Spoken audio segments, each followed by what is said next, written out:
新竹县峨眉乡的卫生所，顶个月有发生一个护理师，甲囡仔注着过期的预防射。若去年3月时，这个护理师嘛捌讲预防射注射是母唔对，毋过即马伊共款会当升级，即马是引起议论。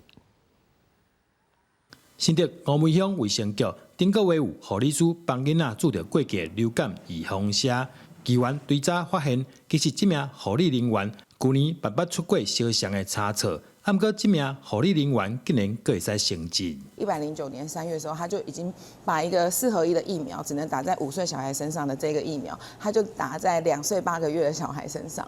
然后110年又打错4个疫苗的时候，你还可以让他升上正式的护理长。那我想这是大家都没有办法接受的。卫生局提出解释，10月14疫苗注唔对的前2天，升级的派令就已经落来啊，所以唔是后来才升级。所以来开会讨论这名人员的资格，搁在做评估。发生这个误打流感疫苗时候，那我们也立即召开考纪会给予护理长记过一次。